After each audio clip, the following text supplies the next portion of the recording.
It is Tuesday, October 27th, 2020, and you have tuned into the Rebel News live stream.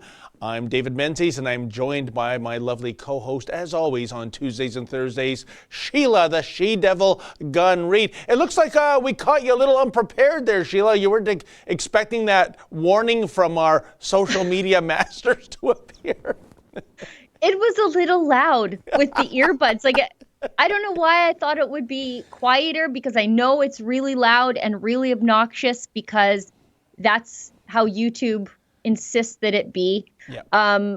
But I was not expecting to lose hearing in my ears there for a minute. Like, I have tinnitus now. I have ringing in the ears. David. Yes. I wanted to just quickly address something that came up on Ezra's live stream yesterday, and he was talking about his rapper name. And maybe the people at home could let us know. What do you think of this? Ezra always talks about his favorite, like if he were to get a tattoo, it would be on his knuckles and it would say beef ribs. And I thought that's a great rapper name if he just spelt the ribs with a Z. Maybe people at home could let us know in the live chat what you think of that for a rapper name for Ezra. Wow.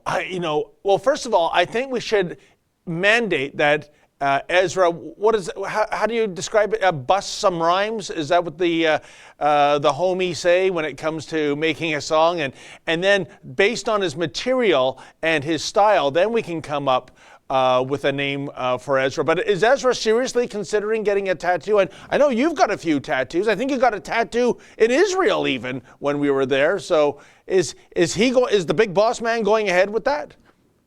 I doubt it. I doubt it. I've met his parents. I don't think that they would approve. Should we let everybody know what we're doing here before we get worse sidetracked than what we already are? Yeah, just in case anyone thought they tuned into Tattoo Talk on Tuesday. That's a lot of alliteration there for the letter T, isn't it? I would watch that. I would 100% watch that. Anyway, what we're doing here, this is the live stream. We used to only have one on Friday. It was hosted by Ezra Levant, unless he was off doing something else. And quite frankly, usually at the time it was going to the UK to rescue Tommy Robinson from something. However, during the pandemic, when there's more news than ever, the mainstream media decided to shrink their coverage of any and all issues. CBC stopped their local news coverage. I know you guys at home probably didn't notice because nobody watches the CBC, and the ratings prove that. That's just not me dragging the CBC. That's a fact. I think it's fewer than 330,000 people watch the CBC flagship 6 o'clock news. How do you feel about that $1.5 billion headed their way? But anyway, wow. We decided to expand our live stream coverage to 5 days a week. Ezra hosts Monday, Wednesday, Friday, unless he's doing something else. He's kind of a busy guy with Canada's largest independent news station, channel, outlet. And David and I host Tuesdays and Thursdays. And we talk about the issues of the day, things that interest us, whatever's breaking news in the world, things from the culture war, the political realm, wrestling, cars, depending on where the super chats take us. And I think this is a great time to mention the super chats because you can do something that we allow you to do that the mainstream media doesn't do, and that's leave a comment. You can engage with each other in the live chat. You can always leave a comment underneath one of our videos after the fact, too. And the mainstream media closes comments. They don't want to hear from you. They just want your money. But we want to hear from you, and we also wouldn't mind if you're so inclined to take some support from you completely willingly. You can do something called a super chat. Just click the little $ at the bottom of the live chat, and you can throw some money in there to support the work that we do, because we'll never take a penny from Justin Trudeau. It's how we keep the lights on, and it'll highlight your comment. It'll pin it to the top of the page so that everybody can see it now and later if they go back and watch. And David and I will do our best to first read your comment on air. If you have a question, we'll do our best to answer it. If there's a topic that you want us to discuss or something you want to put on our radar, there's a guy who sometimes insults me and calls me lazy. That's fine too. Calls you what? Lazy. I know the guy now. Yeah, Yeah, you know what though? I'll take the Justin Trudeau approach and just say thank you for your donation. Or if you want to compliment David on his Indiana Jones hat, his Indiana Jones villain hat that he wears in his videos, you know what? Now's your chance. Put it in a super chat and let everybody know that you support the work that we do of your own free will. Right. And you know how time is flying. I think in precisely 1 week, Sheila, there's a really big election happening somewhere. I'm going to have to Google it. But in the meantime, we had a couple of elections, didn't we, in Saskatchewan, a couple of by-elections here in Toronto. And, you know, I guess going to the Toronto one first, disappointing, I would say, but not surprising. It's amazing, Sheila, this current Liberal government, I mean, this is a prime minister. He's been the subject of, 3 ethics investigations, so many scandals, firing the top talent, Josie Wilson-Raybould and Jane Philpott. And we could go on and on and on. And yet, here was a chance for the electorate to send a message.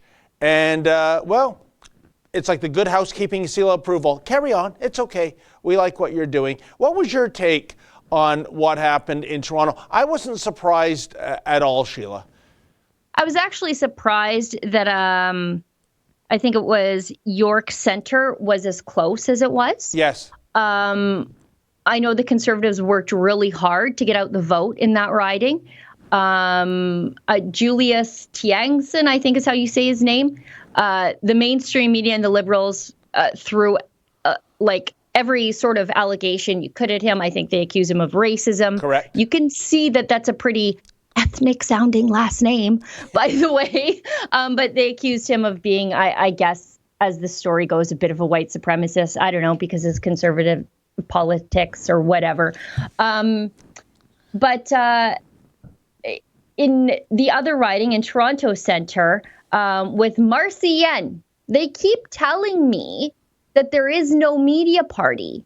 But why do all the media people keep leaving the media party and running for the Liberals? I mean, they have like a whole CTV cadre over there now between Marcy and Seamus O'Regan, who Ezra estimates is probably the dumbest member of Parliament in all of Canada. Just going back to York Centre for a second. I think York Centre, even though the Conservatives really did their best to get the vote out to support their candidate there, they didn't do the one thing that I think they needed to do since choosing Erin O'Toole as a leader.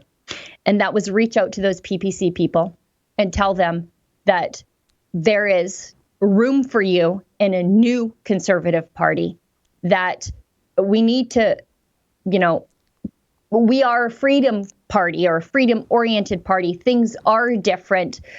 We aren't going to treat you the way that Andrew Scheer and the people who ran Andrew Scheer's campaign treated the PPC people.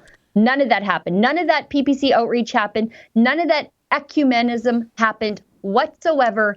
And if Erin O'Toole had done a little bit of that, he would be, as I put it in my email this morning, they'd be in recount country in York Centre. That is an excellent point. And, you know, Sheila, but there is some nuance here. And that is if Erin O'Toole was to reach out to Maxime Bernier, and I think Maxime Bernier is a man of principle and he says what he means and he means what he says.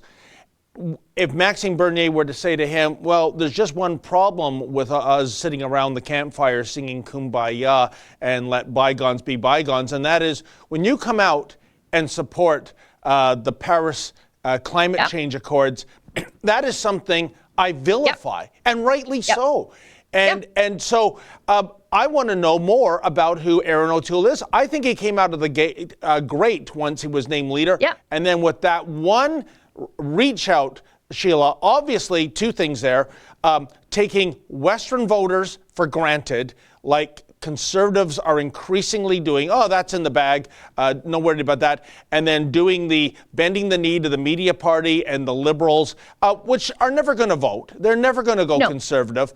So I think that would be a significant roadblock. And by the way, you said the Conservatives did everything they could in York Centre, and they came pretty darn close to pulling it off. But you know what, Sheila? I'll tell you something. They didn't do everything they could. I reached out to all the candidates in York Centre. I wanted to do profiles, have a sit-down civil interview. Now, I can understand the Liberals and the NDP and the Greens giving me the bum's rush. That's how they do it, right? You know, they would rather not have an interview if some insensitive questions are asked, so they shun us. But I reached out to Julius, and I think, Sheila, with our 1.3 million YouTube subscribers, now I'm not saying we're the maker and shaker that could have changed the results, but maybe if we profiled him, if we gave him a platform with our vast audience, maybe that would bring about a few hundred votes, maybe bring about enough so that he actually crosses the finish line. But I'll tell you something, She-Devil, he didn't even have the courtesy to give me a response. So is this more Andrew Scheer style rebel derangement syndrome? Well, if it is, I guess, Julius, I guess you thought you had it in the bag, right? Well, read the results. Well, and that's the thing too. I think the voter turnout was excessively low. Like, I think 75% of people stayed home. Wow. Well, some of those are conservatives who needed a reason to show up to the polls. Yep. They are, maybe they're not happy with the PPC, but maybe they needed to hear something new from the conservative candidate to make them come back. And they didn't even bother. And I guarantee you some of those disaffected conservatives in that riding are rebel viewers. Yep. If you want to speak directly to the conservative base in this country, you got to speak to us. I'm sorry. The conservative base is only hate watching the CBC. I'll tell you that much right now. And I've got a little story from the CBC coverage of the Saskatchewan election to prove that. And frankly, in Alberta, the ice has thawed between the government and Rebel News. We're in press conferences. We're in the call-in conferences. We're not asking gotcha questions. We're asking good questions that if you know the answer to, you're going to knock people's socks off and say, hey, that's actually a really good conservative answer to a really good conservative question on issues that really good conservatives care about. Thanks for the opportunity, Rebel News. And you know what? In Alberta, they're taking that. In Ontario, they're not. I agreed, and I should note the only ones that did grant me an interview were the PPC candidates, Maxime Bernier and the Toronto Centre candidate. And this is the thing. They're not afraid to state their policies and positions. So why is Julius such?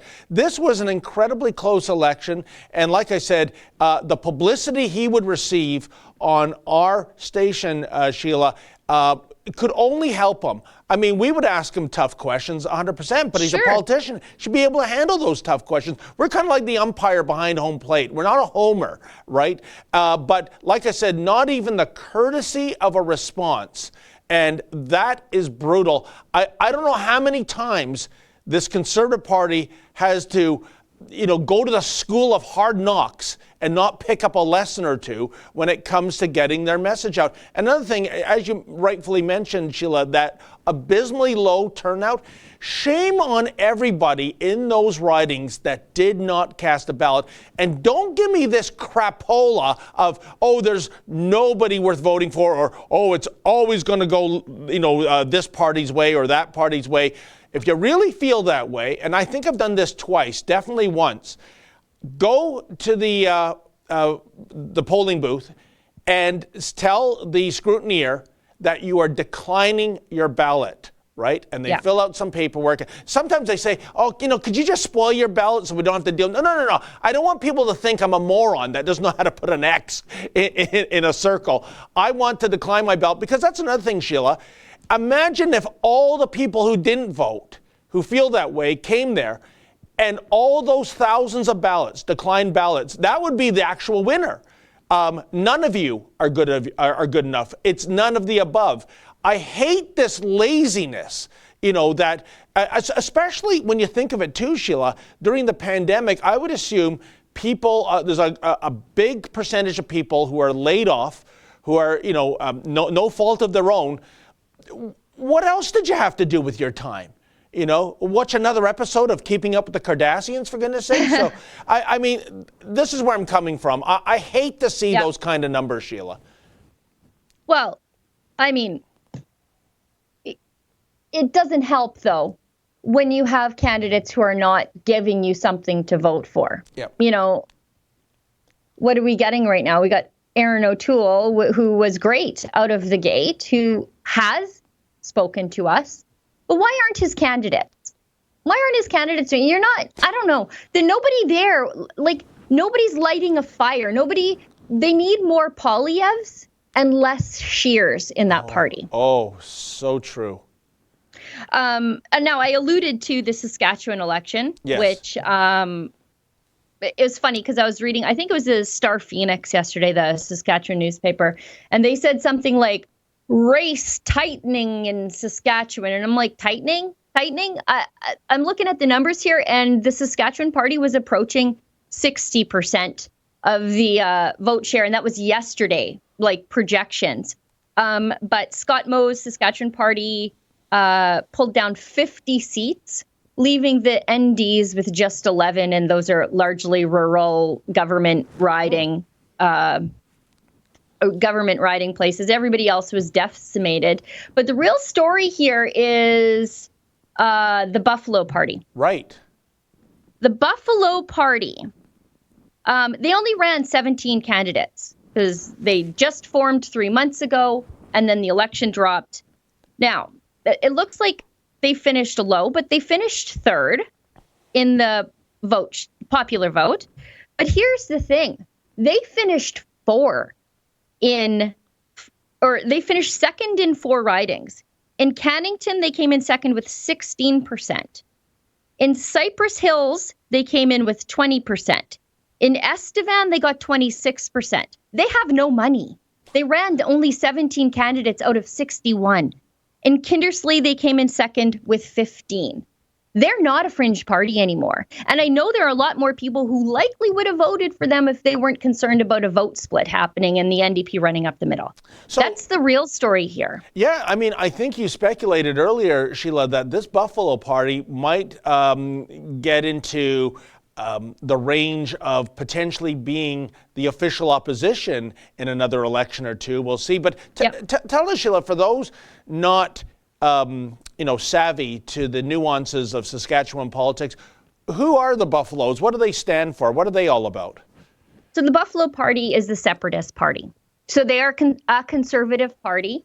They are a separatist party. They are also advocating in the interim for a more Quebec-like deal for Alberta. Why does Quebec get all this sovereignty over issues that normally the federal government has control of? Why can't we do that here? They advocate for that kind of things. And, Saskatchewan is a very conservative place. And so it's natural that conservatives are pro-sovereignty, pro taking care of yourself, looking after yourself, personal responsibility, keeping government closer to where you live and not somewhere in Ottawa where they don't understand anything about you. The Saskatchewan Party, they did capture 70% of the vote outside of the 2 urban areas. But that Buffalo Party is, I cannot stress enough, they only were formed 90 days ago, and they're taking home a quarter of the votes in Estevan. That's crazy. Scott Moe better pay attention to them. That's what I think. And I wonder if the Alberta version of this, the Maverick Party, if they're paying attention, because these guys got real serious real fast about being a real political party. I'm not seeing a lot of that in Alberta right now. I'm seeing a lot of people who are part of a parade that's marching. I'm not seeing a lot of political organizing. However, maybe that's not the right way, because maybe you don't want to split the vote. Maybe you just need to be a movement that advocates for a referendum, as opposed to a political party that bleeds votes off of the Conservative Party here.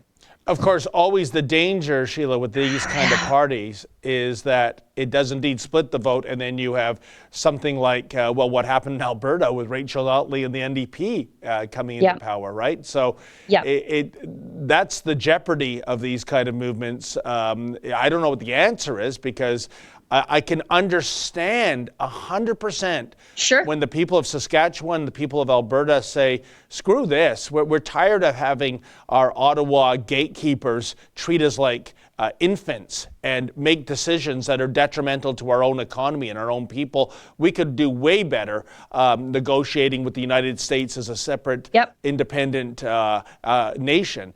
I totally get that. The flip side is that if it doesn't come through, you have progressives that totally buy into the Ottawa policies. I mean, it's it's just I don't know how to really dot those I's and cross those T's, Sheila. But well, I guess we'll just have to see in the future how this separatist sentiment evolves. Well, yeah. I mean, if Jason Kenney does pass the law, he said that he would, to allow for citizen-initiated referendums, then there doesn't need to be a second party here in Alberta that bleeds off support from the Conservatives. And Jason Kenney has said that he's a federalist, so he's not the solution, unless he really gets tough with Ottawa. And he's writing a lot of letters and talking pretty tough. But when you take separatism off the table as a bargaining chip with Ottawa, you just lost your or what. And there's no or what with Jason Kenney anymore when he's dealing with Ottawa. Well, Sheila, I think at this time we probably have some super chats, right? We do, because we have the most generous and engaged viewers in all of media here in Canada. Martin Sable gives us $10. Guess Ford is not preaching. Oh, this is a great segue into something we wanted to talk about. Okay. Guess Ford is not preaching his buddy Sam Oosterhoff for 40-plus indoor gatherings. Not long ago, he was preaching Brampton Party. That's right. Yep. Hope they get huge fines and scan their heads, Dave and Sheila Best duo. I mean, look, maybe we should talk about Fire Sam right now. You know what? Yeah, I think so. Yeah, well, let's use that as a basis and so that people understand what this controversy is about. So, Mr. Producer, if you can run that footage, please do so.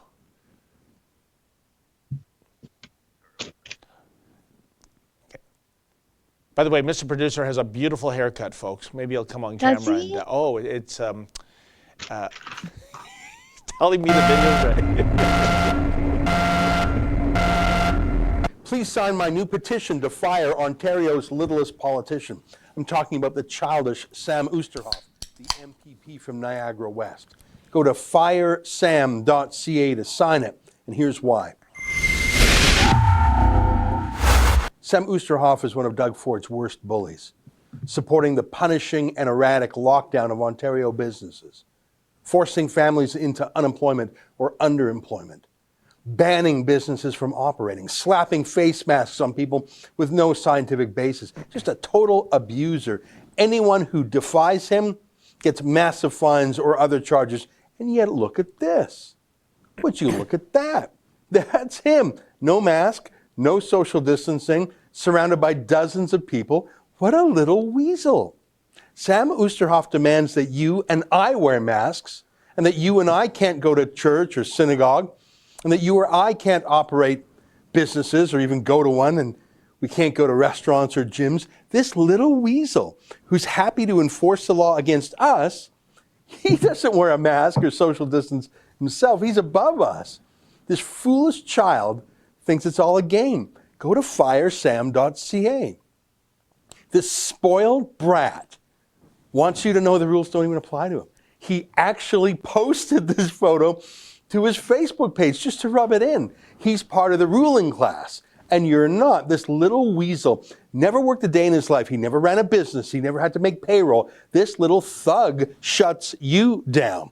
You have to wear a mask and social distance. You can't return to normal life. You can't go to a wedding or a funeral as normal. You can't play sports. But this little weasel can do whatever he wants because he's part of Doug Ford's elite. Know your place. You have to listen to him, but he doesn't have to. Go to firesam.ca. What's so gross about Sam Oosterhoff, a child of no accomplishment? Seriously, he was elected as a teenager. He was still living with his mommy and daddy when he first ran. Is that he claims to be a deep supporter of Christians and churches. That's what he says when he's asking for votes. But this little weasel is absolutely happy to be Doug Ford's enforcer, punishing any church that refuses to lock down. Sam Oosterhoff is useful to Doug Ford that way because he's happy to sell out his fellow church-going Christians. I mean, he even got a little title from Doug Ford as a reward, Parliamentary Assistant to the Minister of Education, which is a laugh because, of course, Oosterhoff didn't even finish school before he ran for office. Look, I think the lockdown is total BS. I think masks are unscientific. Here's the head of the Centers for Disease Control testifying about masks before Congress. Should you wear a mask if you're healthy? No. Yeah, pretty simple. I think lockdowns will kill more people than they save. I think they're an exercise in control and fear. But this little weasel, Sam Oosterhoff, doesn't. He's the one holding the whip, whipping you into compliance, but not himself. Now, I know that he can't be fired right now by voters. There's no election afoot. But surely he should have that little bauble of being parliamentary secretary taken away from him. If not, then we know that Doug Ford believes this whole thing's a joke too. And we know he does. Doug Ford attended a big wedding, no social distancing, no following the law. He's a master hypocrite. But surely the master hypocrite, Doug Ford, should fire the baby hypocrite, Sam Oosterhoff. And maybe in the next election, voters can fire this child of no accomplishment and let him go and earn a real living and maybe grow up a bit. Go to firesam.ca. Sheila, when Ezra gets that fire in his belly and the eye of the tiger, nobody does it better. I'm still laughing about that line. I came across that yesterday when I first saw that commentary. Can't the master hypocrite fire the baby hypocrite? Because I guess there are scales of hypocrisy with our political leaders. But the big picture here, Sheila, is whether or not you believe in the effectiveness of masks.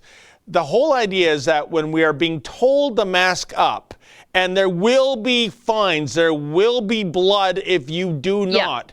And then a guy like Sam Oosterhoff goes maskless and then posts the evidence himself. It wasn't some paparazzi with a zoom lens. Got you. He's doing it. Here's my question, Sheila. How are these politicians so tone deaf? And here's the thing. I've got people tweeting me relentlessly saying, how dare you guys turn on Sam? He's a social conservative. Is he? Is he really? Is he a man of faith and morality? Because if he is, why didn't he stand up to Doug Ford when Doug Ford was closing the churches? Why hasn't he come out and said, this is immoral. These masks don't work. He's keeping his mouth buttoned up. That's not a man of morality. If he thinks that masks don't work, and maybe I'll even concede that he does think that way, then come out and say it. Don't live a double life of an anti-masker in your private life and then an enforcer in your real life. That's dishonest. That's immoral. And people are reading into it saying, look at him, he's taking a stand against masks. Is he? Because I haven't heard him say a word about it. And you know what, Sheila? Nothing. You're right to question his street cred on whether or not he's a social conservative. I think I have it's a very short clip. My only meeting with Sam Oosterhoff was back in May 2019. It was two rival protests going on the lawns of Queen's Park, pro-life and pro-abortion. And you would think if anyone's going to give the pro-life people a fair shake, it's going to be us here, Sheila, at Rebel News. And I can tell you, folks, if you go to see my coverage, the near violence of the pro-abortion people, screaming, yelling, putting up middle fingers, profanity. I've seen it. It's demonic. And I'm not. And if if I were to say, Sheila, describe what demonic looks like, Yep. I would describe the people who show up to counter-protest the March for Life. Some of them even held up pentagrams in Edmonton. It was horrifying. Oh yeah, there were pentagrams there too. But when I spoke to the pro-life people, oh my God, it was like going into a utopia. These were kind, gentle, young, largely female, and not espousing violence, not doing anything. It was really a tale of two cities. Anyways, Sam Oosterhoff came out onto the lawns. I went up to speak to him. The encounter lasted all of 10 seconds. Check it out, folks. You don't want to talk about abortion or? I'm not going to have a conversation right now, sorry. Oh, is that right? Why is that? I'll be speaking in a few minutes. Well, we tried. Now I get it. Yeah, so, I'm not going to speak to maybe the only media outlet, certainly on the Hill that day, in the park that day, Sheila, that will give me a fair shake. It's like, shoo, be gone. What an entitled little creep. And by the way, I included that clip because what had happened just before that appearance was there was a protest. Sam Oosterhoff represents the region of Niagara. And it was literally little old ladies, that went to his constituency office to have a sit-in and read books. They were protesting against library cuts. And what did Sam's staff do? They called the cops on these little old ladies. And talk about the Barbara Streisand effect yet again, Sheila. If they had just done nothing, the little old ladies would have gone hungry, or they'd have to use the loo, or they'd get tired and go home. There's not even a story. You call the police on little old ladies having a read-in, guess what? It goes to the 24-hour news cycle. And then when Sam refuses to apologize, it goes to the 48-hour news cycle. This kid, I'm telling you, he should go back to school. Well, Justin, I know, yes, super chat, but I have something to say. Look, I'm a social conservative. I'll say it. I'm not scared to say it. I'm called by my faith to say it. I don't live in the shadows. I don't live in hiding. If people don't like me because of it, that's fine. You know what? I'll even say that it's their loss because I'm lovely. And I'm really tired of politicians campaigning in our churches saying, I'm one of you. I'm going to stick up for you. But don't ask me to actually stick up for you and live my values once I get elected, because then I'm going to toe the party line. And that's what we're seeing here. I'm very sick of it. And you know what else I'm sick of? And this is a criticism for the conservative movement as a whole, and I'm seeing it everywhere. I'm very sick of conservatives out of one side of their mouth saying, these liberals are a bunch of sheep. All they do is fall in line behind Justin Trudeau and toe the party line. And aren't they sick of his corruption? Don't any of them have any morals left to stand up and do the right thing? And then those same conservatives sending me angry messages because they are saying, don't turn on Sam Oosterhoff for being a hypocrite because he's one of us. I think that, you know what, as a conservative movement, I expect Justin Trudeau to be a hypocrite. I expect him to break his own rules. That's what I think of liberals, and they're confirming my bias. Yeah. But I think conservatives are better, and that's why I'm one of them. And yet, conservatives have, at least a faction of conservatives, have a hard time doing this thing of political, social hygiene when it's one of our own. We can't expect it from the liberals if we're not doing it for ourselves. 100%, Sheila. And when you get those messages, and listen, I turned on Sam Oosterhoff. I was way ahead of the curve. That goes back to May 2019, so about a year and a half ago. But I think our role here, as I said earlier in the show, it's not to be a homer, but it's to be like the umpire behind home plate. We're going to call balls and strikes. And if conservatives are behaving badly, we're going to call them out on it. That's just honest journalism, folks. You know what? I'm going to be tougher on the conservatives because, like I just explained, I think the liberals are corrupt. I think that's just the nature of their political movement. And secondarily, When you are a hypocrite, you are taking for granted the people that I value, the rebel supporters, the conservative movement. Yep. You are stomping all over their support and taking them for granted. And that's who I'm going to stand up for. When Sam Oosterhoff is part of a government that's closing businesses, and you and I have seen far too many business owners fighting back tears because of the crackdown on their businesses. They're about to lose everything. Yep. And then politicians are flaunting their like breaking their own mask laws and posting pictures of it without even saying, you know what? I am against masks. I think we're doing the wrong thing here. I'm sticking up for the business owners who are living through this hypocrisy and stand to lose everything. I don't care about politicians. You can't trust any of them as far as you can throw them, obviously. Well said, Sheila. Anyways, let's get to these super chats. Pink Phoenix Nails. She's back to her calm voice now, folks. You've just seen what my kids experience. But I go off on a rant and I'm like, by the way, what's for dinner? What do you guys feel like for supper? Okay, Pink Phoenix Nails gives us $1.49. I don't see a super chat. Thank you very much. John Day. Where is David's press pass for the band on his hat, like reporters of his generation? Reporters of his generation? Like, what, the 1930s? I'm not that old, folks.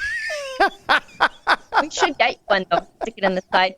John Day gives us $5 again. Same question. Sativa and Me gives us $5. Thank you, Rebel, for real news. You're very welcome. Kevin Tennant gives us $2. Biden said 4 more years of George. Yeah, and I don't know what he meant. George Bush. George. Yes, that's right. I forget what he said. CNN tried to make an explanation away about George Lopez. That's what they said. Oh, no, he's complaining about we don't want 4 more years of George Lopez. Look, I don't want 4 more years of George Lopez either.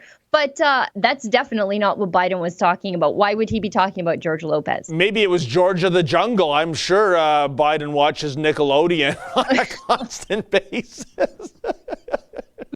Okay, let's keep going. Sativa and Me gives us $5. There may be 2 wings and a tail, but they all belong to the same bird. Yes, Isn't that the truth? Matt B300 gives us $10. Hey guys, thank you for the buttons on Saturday. Oh, I'm glad you made it out. Much appreciated. Mr. Menzies, you dress absolutely awesome. Yeah, he's a dapper Dan, isn't he? Your green suit was awesome. Thank you for the privilege to meet you. Aww, I'll tell you what was more awesome about that green suit, Sheila. I pulled that out of the closet. That goes back to the early 90s. It was a stretch, mind you, and I didn't need a belt, but I still fit into that thing. So, fashion recycles itself every 20 years. So I'm trying to bring back the green suit with the wide lapels. You know, it's funny. My daughter and I were just talking about that. She left the house today and she's wearing like a plaid shirt and a tank top and some Levi's with a hole in the knee and like her Doc Martens. And I'm like, I dressed like that in high school. Actually, I could have dressed like that right now, but I have more practical shoes. But yeah, it's funny how things have come around. Now, Sheila, she's got the Levi's with the prefabricated hole in the knees. Has she gone all out to buy those designer jeans that come pre-grass stained that you told me about a couple of weeks ago? Those pre-grass stained jeans. I forget, they're like $3,000 US, or maybe it was $3,000 Canadian. It doesn't even matter. It was some ridiculous number. And it was this designer jeans with pre-grass stains and dirt. And I thought, you know what? This is the absolute state of society, that the working man, the working class, people are so disconnected from like where their food comes from, how things get built, that it's haute couture to dress like you work for a living. Nobody works for a living anymore, I guess.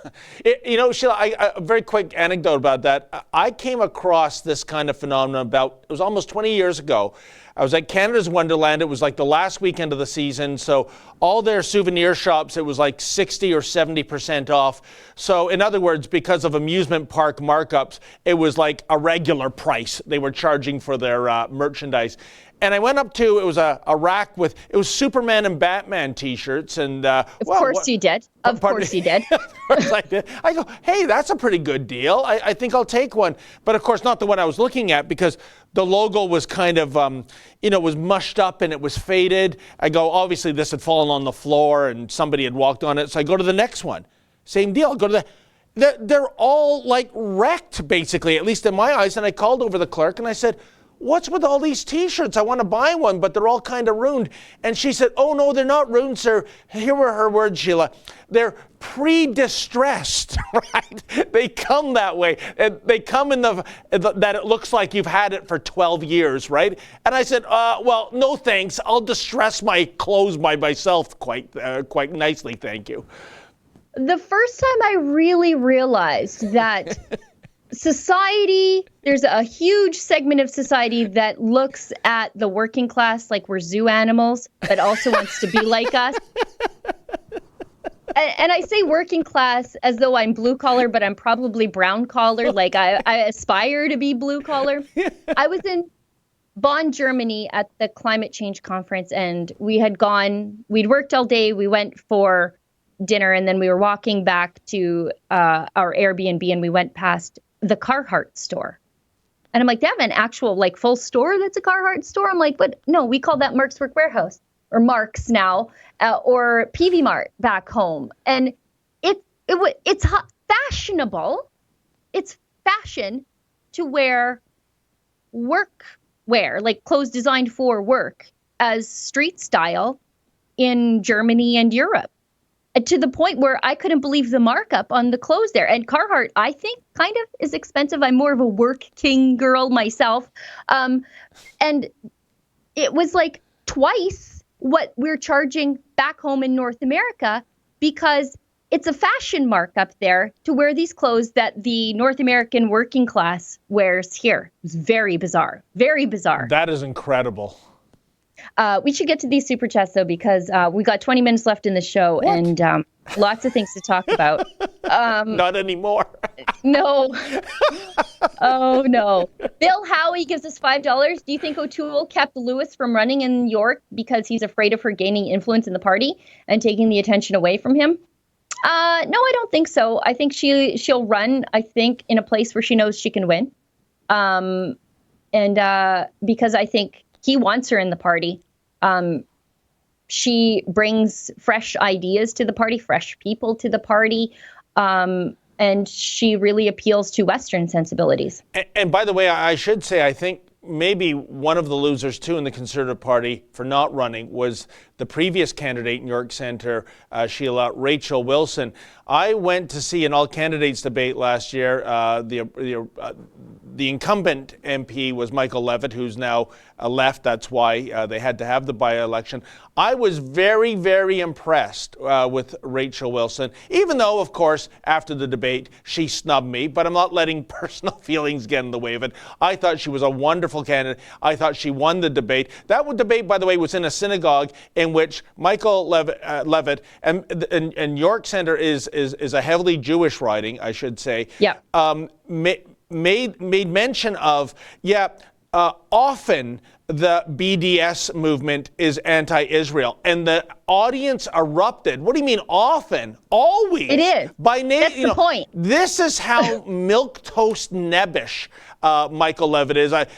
People might remember me asking him on camera, what do you think about moving the embassy from Tel Aviv to Jerusalem like the Americans did in Israel? And he literally turned into a mute person. He could not even give a response. I think, from what little I saw of Rachel Wilson in that debate, I think with her name recognition, she probably had a good chance of winning this. I don't know why she declined. I don't know why she thought this was a no-hoper, because it was a close race, Sheila, and c'est la vie. Yeah. Who knows who's making these decisions in the Conservative Party? They're just snatching defeat from the jaws of victory all over the place. And Crazy gives us $10. Do you have any information on Rob Carbone, the Republican Party of Canada? The only information I do have on him is that Chris Sky, really likes the guy. Yeah, and by the way, I did offer to interview Rob Carbone a couple of weeks ago at Yonge Dundas Square, and he declined it, which really makes my spidey senses tingle, Sheila. If this is, I mean, who knows anything about the Republican Party of Ontario or Canada? If you are a startup political party, I've never met the leader or a candidate of a startup political party not falling in love with the microphone to get their message out there. I don't know why. I mean, this is a party, I think, with virtually no name recognition. They don't have a seat anywhere. So why would you not use our platform? That really doesn't make sense. And it's not rebel derangement syndrome, I can tell you that much. It's something else. What that something else is, I have no idea, Sheila. Who knows? Josh Mulder gives us $2. It's the Wild Rose Party in Alberta. Yes, that's the provincial party. The Maverick Party is the federal party, as far as separatist parties go. Pink Phoenix Nails gives us $2. Comments on the Alberta healthcare strike? Yeah, I'm full of them. Wow. Let's talk about the good news of this healthcare strike. If you are receiving healthcare, you probably haven't noticed that there's a strike because there's too many people in the healthcare system doing a lot of nothing. It seems to me the healthcare strike is mad, or like what caused the healthcare strike is that the union is mad, that the Alberta government has decided that to reverse some NDP changes that they made in the healthcare system, as in, for some reason, the NDP decided, well, not for some reason, I know why they did it. They did it to increase the union dues and thus funnel money back to the party. They nationalized the laundry service because apparently only government workers making a government wage and getting paid government benefits, only they know how to use a washing machine, which is news I don't want to break to my 14-year-old who's pretty good at doing the laundry. So the UCP said, yeah, no, we're stealing jobs from the private sector. Actually, that's not government's job. So let's privatize that again. Now there's healthcare workers striking, which, I mean, they say healthcare workers, but it looks more like Marxist students. However, if you've got time to withhold your labor from the healthcare system, the good news is, I guess the pandemic is over, and even the healthcare union agrees with me. And Sheila, historically, haven't Alberta healthcare workers been very well paid? I think either the highest paid or amongst the highest paid in Canada. Second highest. Our doctors are the highest. We pay the second highest in healthcare costs, and we see some pretty ridiculous wait times that continue to increase. Wow. Yeah. And so yesterday, I noticed the health ministry went and got a labor board emergency ruling to rule the strike illegal and send everybody back to work because I don't know. They keep telling me there's a pandemic, but obviously not. You think it's being overinflated? You think we shouldn't be every night at, 8 o'clock banging pots and pans out the window to salute the frontline workers? Oh, give me a break. They got time for a strike, right? Yeah, okay. Yeah, exactly. By the way, the AUPE, so the Alberta Union of Provincial Employees, they've built themselves some sort of $40+ million Taj Mahal. Of course. Off the backs of forced union dues. And they tell me there's just no efficiencies to be found in government. Those forced union dues and the increased size of government that's why the union is out there protesting, because you're going to bleed them dry of these. I mean, imagine nationalizing the laundry service. Anyway. Smoke 9/11 gives us $5. The Rebel is the best Canadian news organization out there. As a conservative American, I appreciate how the Rebel has so much integrity. Oh, thank you very much. Yeah. We'll take on anybody left or right if we think they're doing the conservative movement wrong. Viking Insane gives us $2. The UN owns all the major parties in Canada. Well, you know, with the Conservatives saying that they're going to support the Paris Accord, you might be onto something. Andrew says, our colleague Andrew says, is for some reason paying to talk to us when you could literally just text me, Andrew. Sheila, have you heard about Chinese troops in BC? Oh, Andrew, these people, there are not Chinese troops in BC. He's just saying that.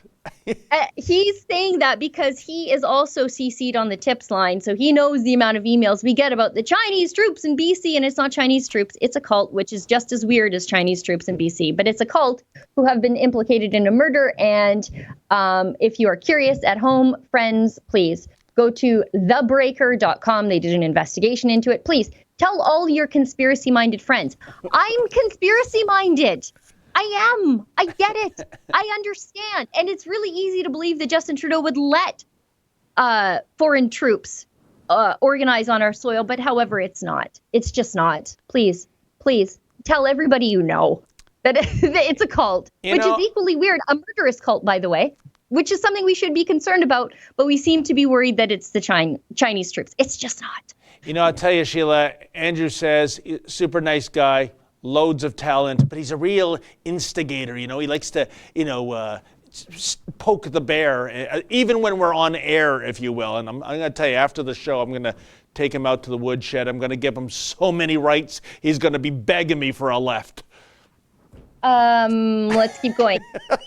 We shouldn't be threatening our colleagues on air. That was a joke, by the way, in case anyone's going to file a human rights complaint. Plus, David's old, so Andrew will be fine. Viking Insane gives us $2. Those defending Oosterhoff, please read Matthew 7:16. Also, please read Matthew 23:5. I know Ezra is more inclined to read the King James Version, but I'm a more of a plain language kind of gal. And it says they do all their deeds to be noticed by men, for they broaden their phylacteries and lengthen their tassels of their garments. And that's referring to the Pharisees, who show off about how religious they are. And then when it comes right down to it, it's all just for show. I think there's some reference to that in Austin 3:16 too. Yes, that's right. That's right. Everything you know about the Bible is from wrestling.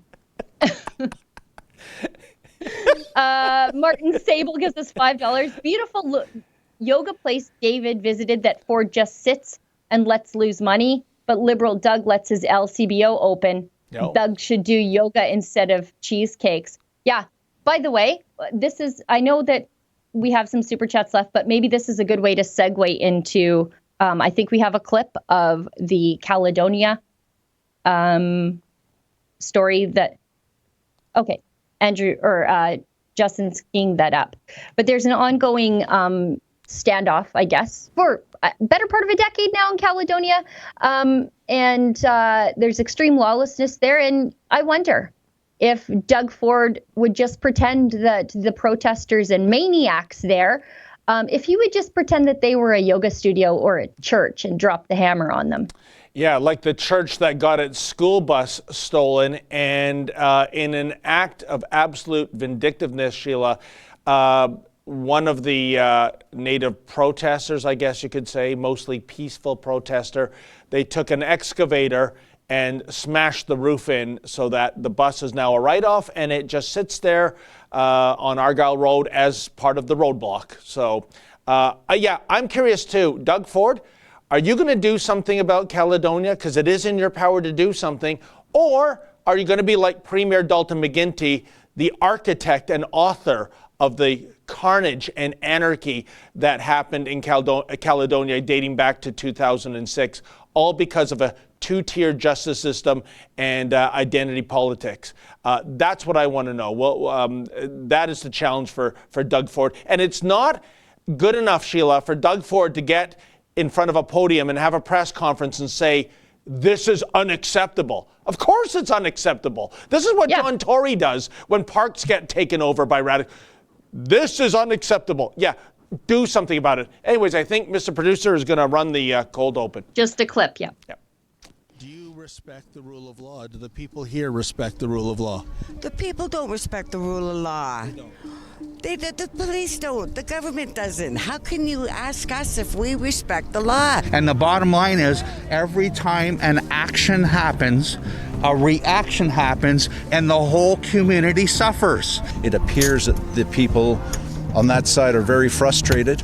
I understand that, but that it's not off the table for them to do violence. I've talked to many friends. They've had protesters outside of their houses in town. They're being threatened.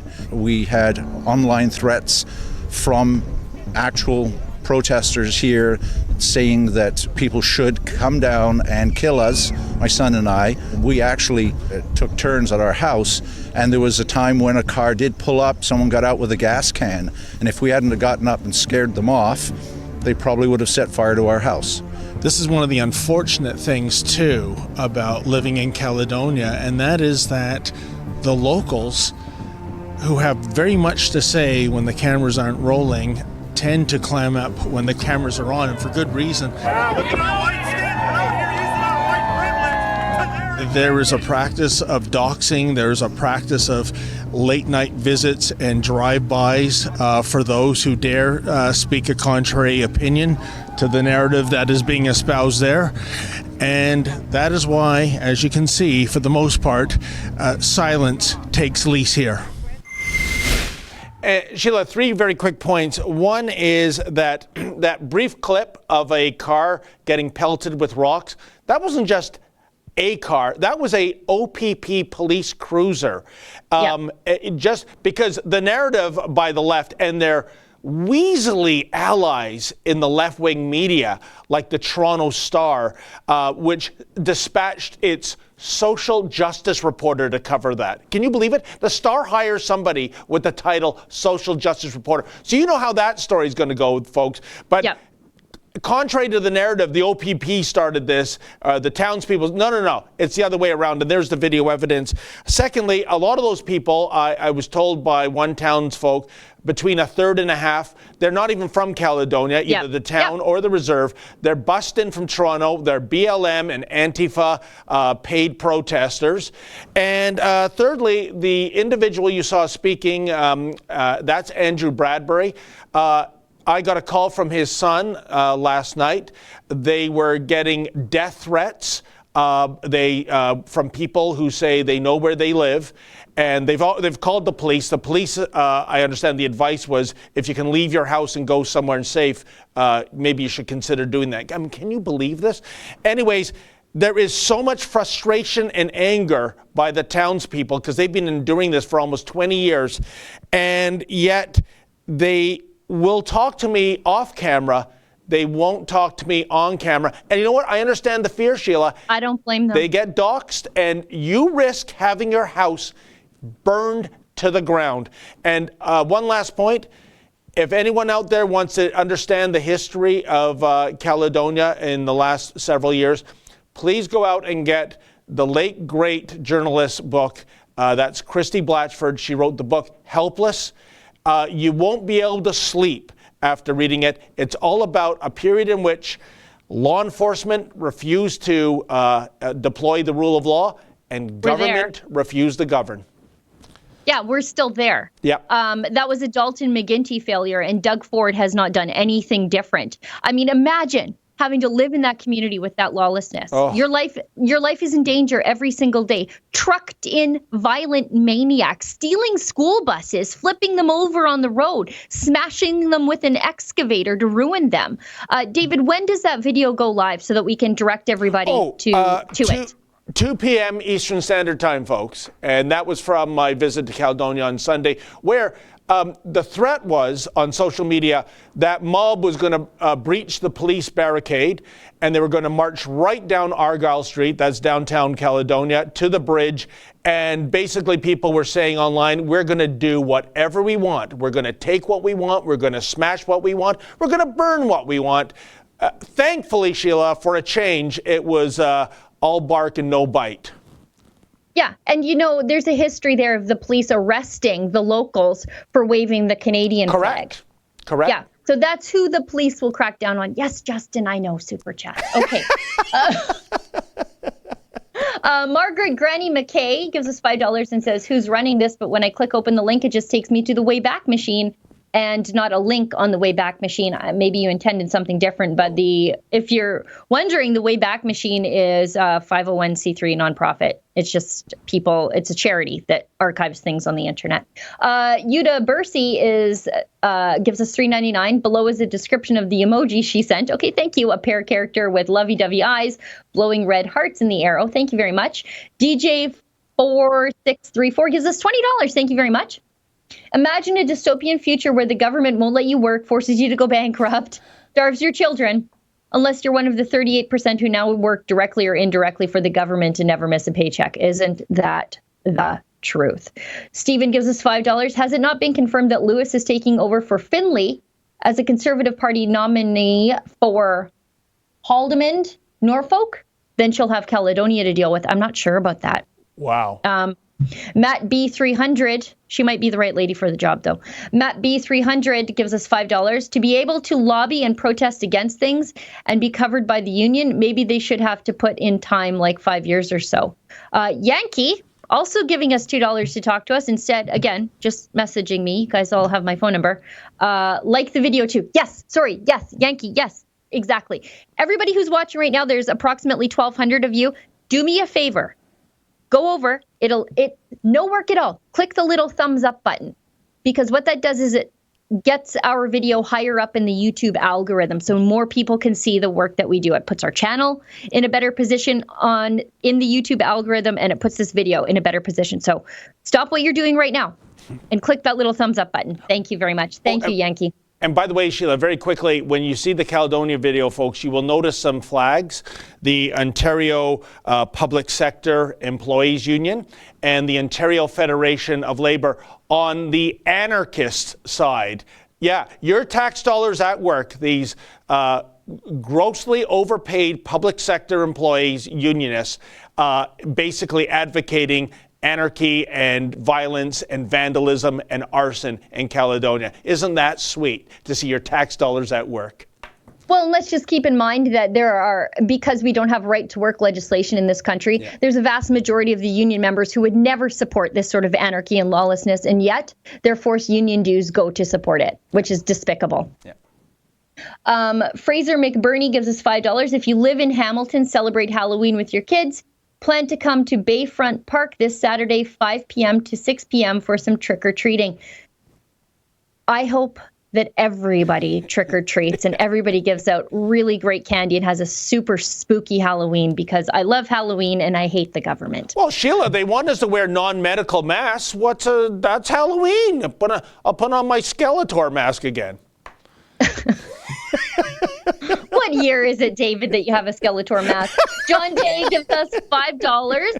David, wasn't it Brenda Lukey, RCMP commish, who was OPP commish during the first round of violence in Caledonia? I'm not sure about that. RCMP will never act. It's OPP there. It is OPP, and the villain, as I'll call him, because of the spinelessness, was none other than Julian Fantino, the law and order guy that quickly became the domesticated poodle of Dalton McGuinty. See, the history, folks, is that McGuinty, as opposition leader, was continually badgering the Mike Harris government of the day over the shooting and the death of Dudley George at Ipperwash.